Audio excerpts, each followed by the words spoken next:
The original cause of the chain of events that nearly led to a nuclear disaster at the Titan II missile silo in Damascus, Arkansas, can be attributed to fatigue and consequent human error.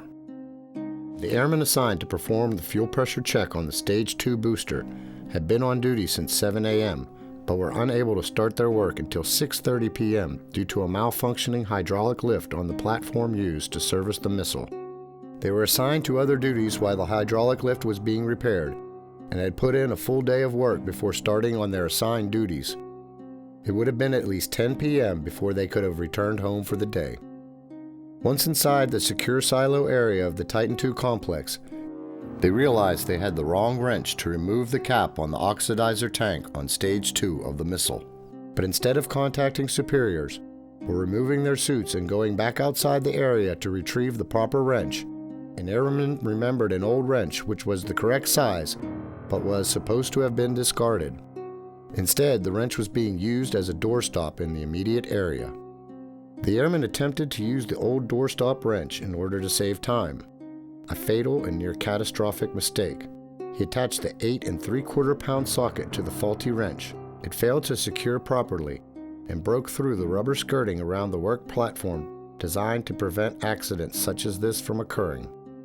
The heavy socket fell approximately 80 feet to the bottom of the silo, bounced off the metal lower platform and punctured the side of the Stage 1 fuel chamber, spewing mass volumes of extremely volatile vaporized fuel throughout the silo.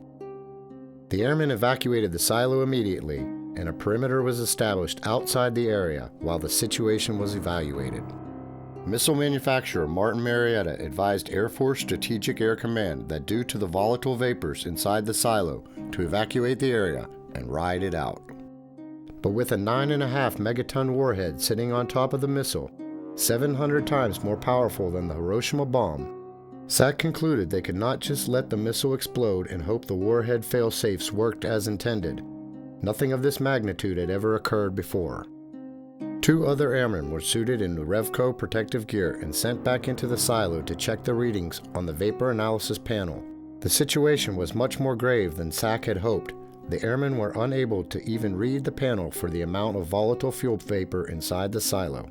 It is unclear to this day who issued the order for the airmen to switch on exhaust fan EF-105 upon exiting the Titan II complex in an attempt to vent the airborne fuel out of the silo and into the atmosphere.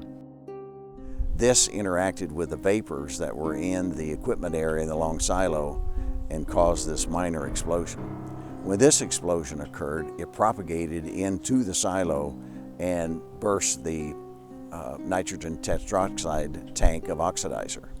This had the effect of dropping the nitrogen tetroxide tank into 3,000 gallons of UDMH, unsymmetrical dimetrical hydrazine. These fuels are hypergolic. That means when they contact each other, there's an instant explosion.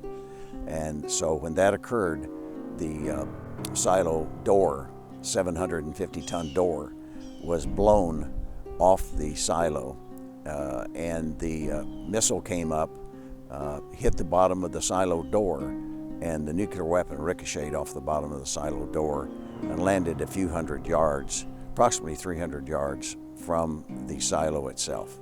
This decision was the second human error of dire consequence, as Air Force personnel performing these critical tasks were often not as competent as the duty required.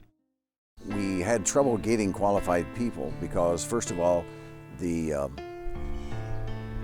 process of refueling the missiles was very dangerous. There was no hazardous duty pay afforded those people. Long hours, very dangerous fuel, and so it was difficult getting qualified people. The human errors were the main elements in the Titan II missile explosion in Damascus, Arkansas. But the Titan II sites were only commissioned for a 10-year lifespan. The Titan II sites in central Arkansas had been on active ready status for over 25 years. Despite this near-catastrophic incident, the Titan II missile system was an effective deterrent. These missiles were on constant ready standby but never fired at an enemy. Following the incident at Damascus, more modern ICBM missile systems were developed and deployed, and the Titan II facilities were gradually phased out and decommissioned.